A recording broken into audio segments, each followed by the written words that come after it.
Today, the advisor to the Minister of Internal Affairs of Ukraine, Rostislav Smirnov, announced the dates for Ukrainian counterattacks. He thinks that Ukraine will be able to push Russians away from its territory somewhere by the end of this summer. What are the reasons for his statement? Will Ukraine actually be able to achieve success in its counterattacks? And does this mean that the war will be over this summer? And these are the questions that we'll be talking about in today's video.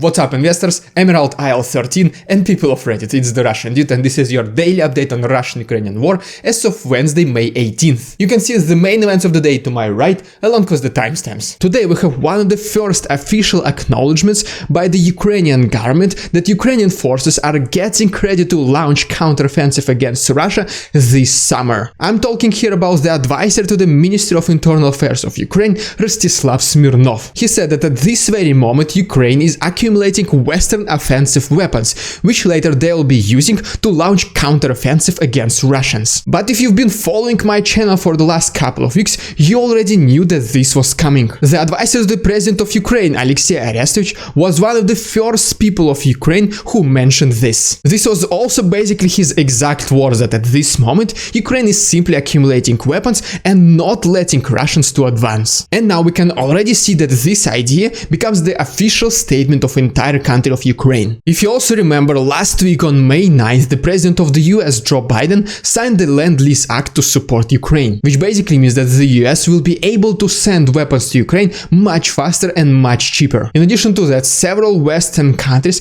are constantly sending financial and military support to Ukraine as well. And we already see that for the last months, Russia was not able to achieve basically anything significant. Not a single, even small victory was announced among the Russian government. And can you imagine, Ukrainians were able to resist the attacks just with the weapons that they previously had. And now think about this, what will happen as soon as Ukraine will have enough offensive weapons? And so, as you can already see, this became the official statement of Ukraine. That yes, somewhere in June-July, Ukraine will start launching its counteroffensive, and it is expected that by the end of this summer, Ukraine will be finally able to push all the Russian forces away from its territory. Can this also mean that potentially the war will be over this summer? Of course, I want to say yes to this question, but unfortunately the situation is not that simple. Ukrainian forces might be able to push Russians away, but Vladimir Putin at this moment he is desperate to claim some kind of victory. And that is why the goal of Russia in this war changed from something big as liberating the entire country of Ukraine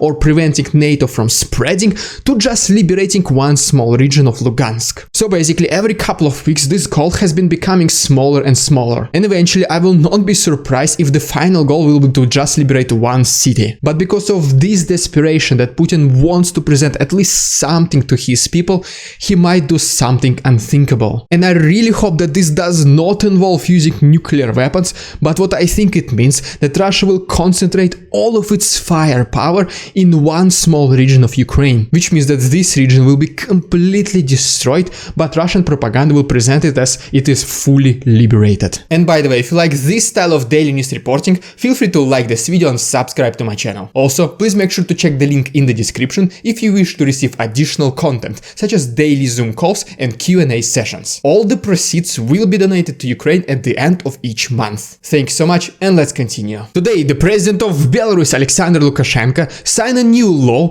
under which the attempt to do a terrorist attack is also punishable by death sentence. For those of you who do not know, Belarus is still one of these few countries which allows death penalties. But you obviously have to do something extremely bad, such as for example terroristic attack. But since today it looks like that even planning a terroristic attack in Belarus will also be punishable by death. What's even more extraordinary about this news is that in Belarus even regular bloggers and content creators can be considered as terrorists. Because last year one opposition blogger, Ramzan Kadyrov, was hunted down by the government of Belarus because of his activities. He was openly speaking against the government, and for this the government decided to announce him as a terrorist. So just imagine you're making anti-government videos or posts in your Telegram channel and suddenly you're facing death penalty. And so, like mentioned previously, since today Belarus will also be imposing death penalties on those who are only planning to do terroristic activities, which probably means that if you are a blogger and you're openly speaking against the government,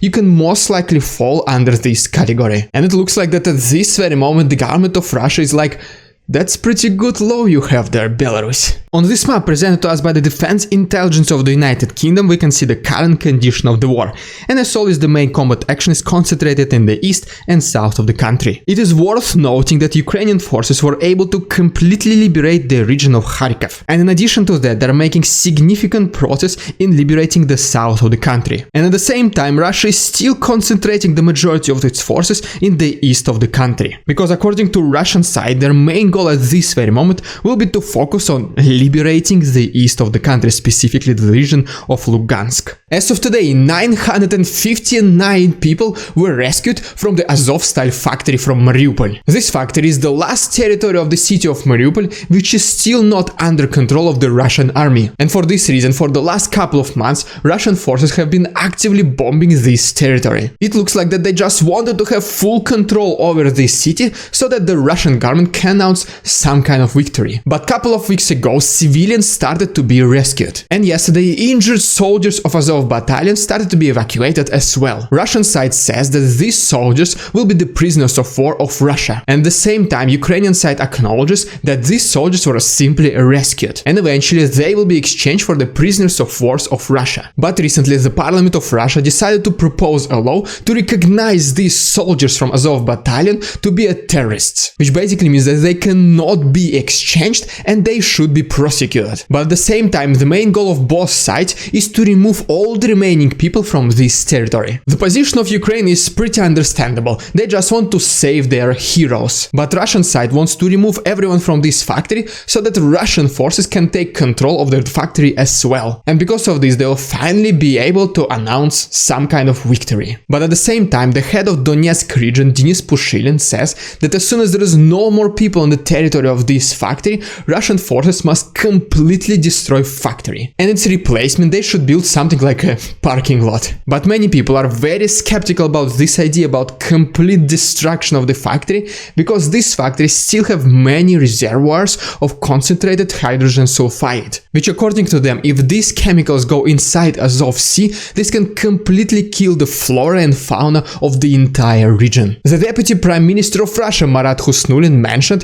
that Russia will take part in post-war reconstruction of liberated Ukrainian territories. What he obviously meant here is that Russia is thinking to give money to these regions to reconstruct basically everything. Which sounds good on paper, but in reality I don't think it will be as good. First of all, this money that will go to these regions will be most likely collected by increasing taxes on regular Russians. And I mean, I cannot imagine Russian oligarchs or the Russian government chipping in their own money to help these regions. Which, by the way, it was their initiative to liberate them. So it's basically like, okay, let's liberate the east of Ukraine, and along the way we're gonna destroy like 50-60% of the infrastructure. And you know what? Let's not care about spending money later, we're just gonna take this from our population. And the second thing why it does not look promising in reality is because even though they collect this money through taxes, majority of this money will settle in the pockets of the same oligarchs. So as a result, some money, yes, eventually it will reach maybe the regions of Donbass, but it will be not even close enough to restore it to its previous conditions. And the solution for this is that the taxes will be raised again, because we need more money for Donbass. That's your basic oligarchy in Russia 101. At this very moment, approximately already 45% of Russians are either against or they do not support this special military operation, which is a significant increase from the last month's report, which at that time was approximately 35%. So as you can see, more and more Russians, they start seeing this special military operation as a nonsense. The three categories of people who support this war are the following. First of all, these are the government representatives, and approximately 80% of them support the war. Then these are retired people, and this is approximately 63%. And the last category are the public workers, with approximately 62% of them supporting the operation. And the biggest categories of Russians who do not support the war are the following. First of all, this is approximately approximately 85% of any science-related workers. The second category are the media workers, where I have approximately 54%. And the last category are the students, where approximately 40% of them do not support the war. So basically, as you can see, if your main source of income comes from the government,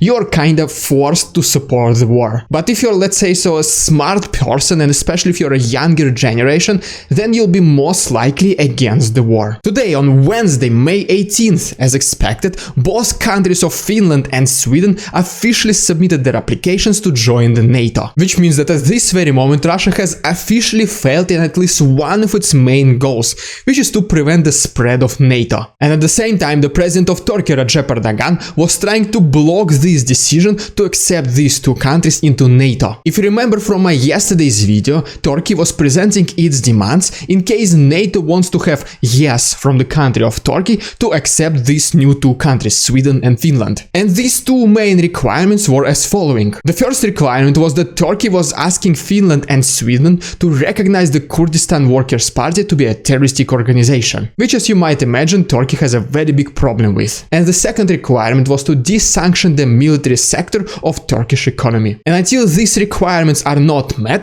Turkey said that they will not say yes to Finland and Sweden joining the alliance. In response to that, some American medias, such as for example CNN, started making articles about that NATO should eliminate Turkey from the alliance. Which basically looks like it's either American way of doing things or you just get out. But in addition to that, the president of Croatia, Zoran Milanovic, also said that he wishes that his country will also follow the example of Turkey. Which basically means, according to my understanding, that the country of Croatia is also looking to make some demands to present to NATO in case the alliance wants approval of Croatia. And here we have the response of Maria Zakharova, who is the official representative of the Ministry of Foreign Affairs of Russia, to Sweden and Finland joining the alliance. She basically said if these two countries join the NATO, Russia will have a surprise for them. And she only specified that this surprise will be a military-related surprise. And I don't know about you, but it definitely does not look like that Russian surprise in this case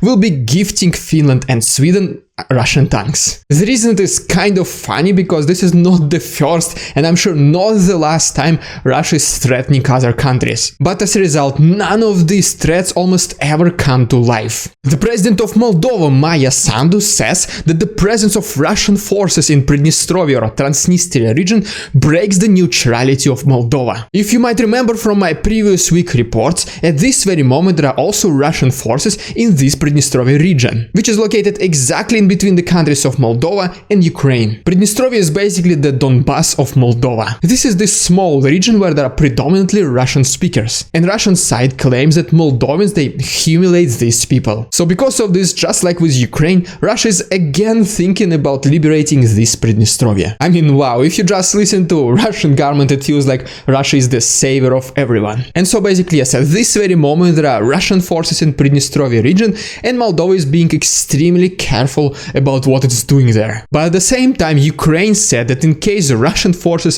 start military actions in this region, Ukraine will provide support to the country of Moldova. The head of Chechnya region, Ramzan Kadyrov, acknowledged that apparently at this very moment Russia is fighting against NATO and not Ukraine. He said that the reason why this special military operation is going so slow, it is because there were several mistakes in the beginning. But at this moment Russia is taking into consideration all the lessons from its previous mistakes. That is why everything is going according to the plan. And I mean, if their plan includes constantly changing their goals and making them smaller so it's easier to achieve them, such as first of all fighting Ukraine, then it's like fighting NATO, then it's liberating Donbass, and at this moment it's like, okay, let's get at least Lugansk, then yes, everything goes in accordance with the plan. And so basically, yes, once again, according to him, everything goes according to the plan, and eventually Russia will be able to liberate Ukraine from all these Nazis. So just think about this. In just one paragraph, he contradicted himself by first saying that Russia is fighting NATO and finishing the sentence that saying Russia will try its best to liberate Ukraine from Nazis. So once again, can anyone tell me what's the main goal of Russia in this war? Then Ramzan Kadyrov was speaking about this alleged invisible mobilization, about that people are getting recruited into the army without officially doing so. He obviously said that this is a nonsense and Russian government does not need to force force anyone to join the army. He then said that true patriots will do it themselves, which basically means that if you are not ready to go to war to Ukraine, you are not real Russian. And finally, Ramzan Kadyrov concluded that he is expecting that Western countries will be begging Russia for forgiveness and that all the sanctions eventually will be gone. Thank you so much for your attention, check the link in the description, stay safe and see you tomorrow.